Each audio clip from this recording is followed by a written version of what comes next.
Hello and welcome. It is 9:30. It is the 11th day of February 2021. I am your grumpy guide to all things gaming, the Val and Valentines, the OG GM, and it's time for another GM tip. And I don't know why I do this. It's probably a nervous anxiety habit.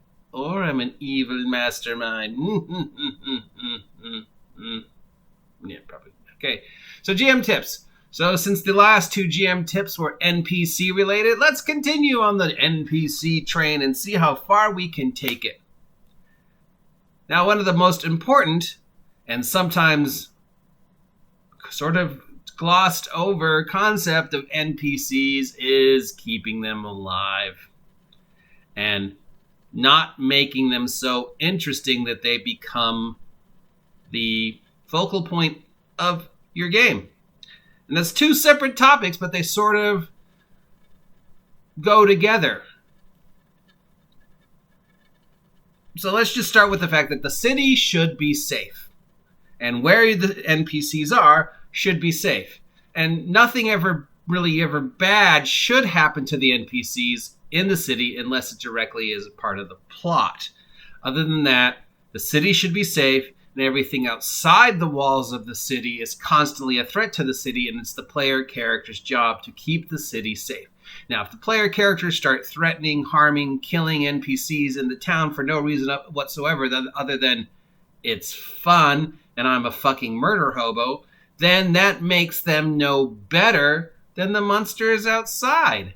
And why would the city continue to associate with these characters if they're just as bad as the monsters outside?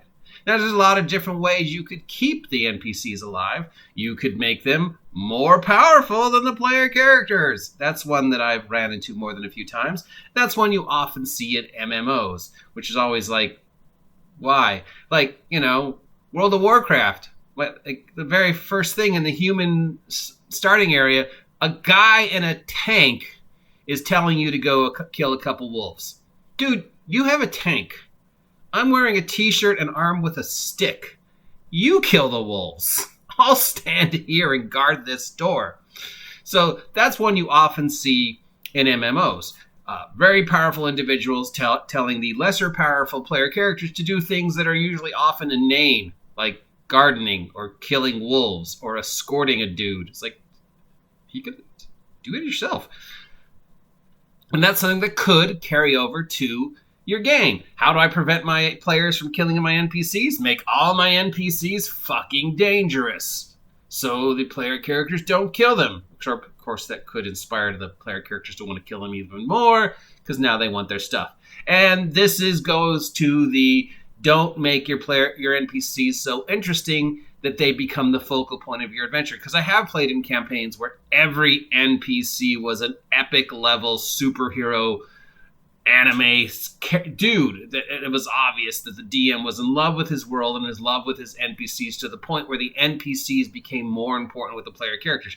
Yes, that meant that we weren't going to murder hobo the NPCs because they were all more powerful than us, but also it destroyed all the agency of the players. And it's very easy to fall in love and get fascinated with an NPC if the NPC is that alluring or that powerful, and you could easily fall into the trap of, well, I'll just have the super powerful NPC do everything because the GM is in love with him, because the NPCs are the player characters. So that's the opposite frame. You don't want to fall in love with your NPCs.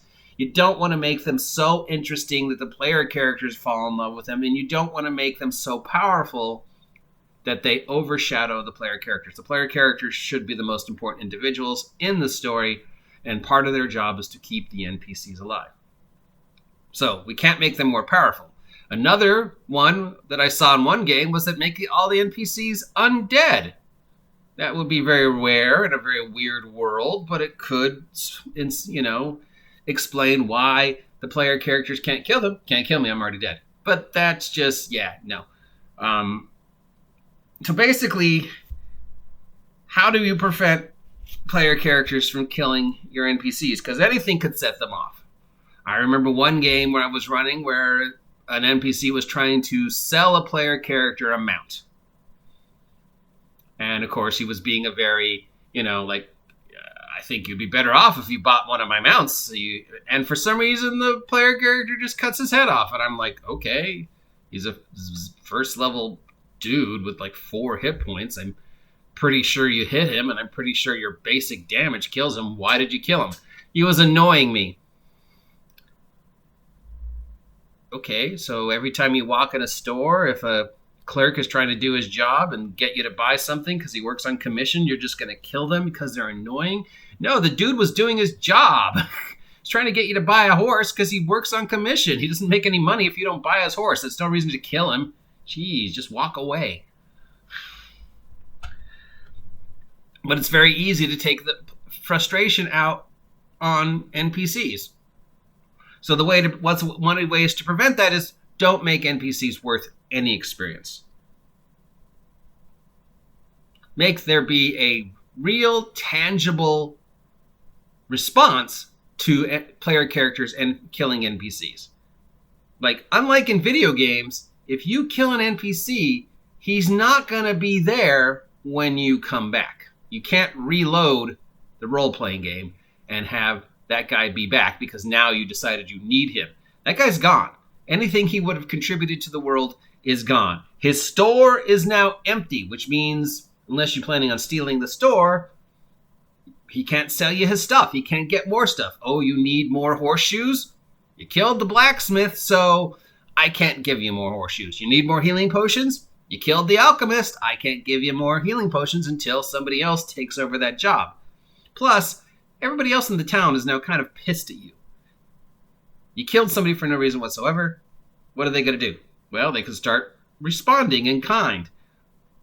Well, you're no better than the monsters outside. Why don't we hire another group of adventurers to take care of you because you're just as scary as what's outside. Plus, every time we deal with you, it's going to be that much more difficult. You start killing NPCs, the rest of the NPCs are going to not want to deal with you. If you force them to deal with you, they're going to increase their prices. They're going to become way more hostile.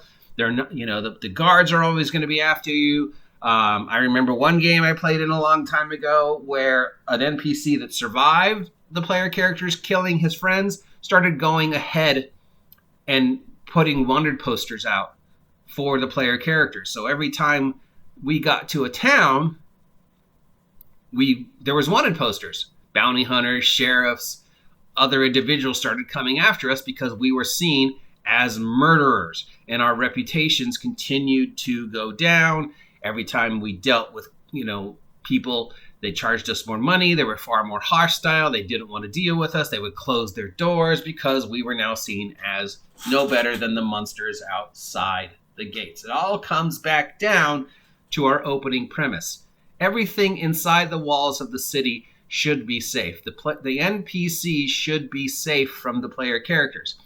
Everything outside the walls of the city is open game. Everything outside the walls is trying to get into the city, to kill the city. It is the player character's job to protect the city, to protect the NPCs. It is in their best interest to keep the NPCs alive because the NPCs reward them with doing their jobs. Who's going to take your money and sell you that, solid brass bathtub you need?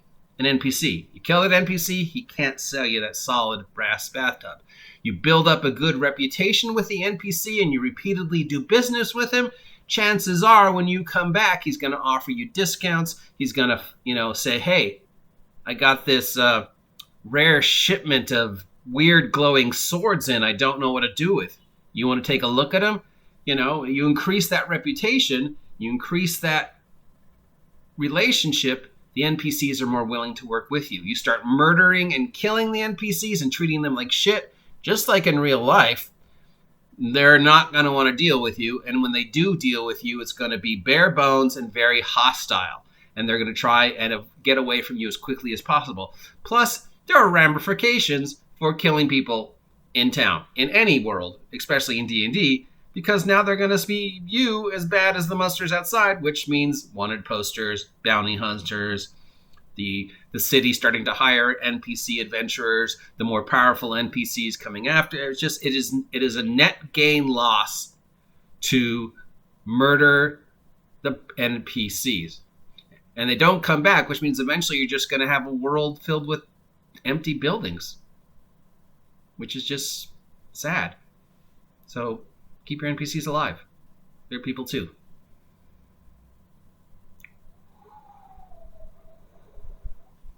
Yeah, Murder Hobo is dumb. I'll talk to you later.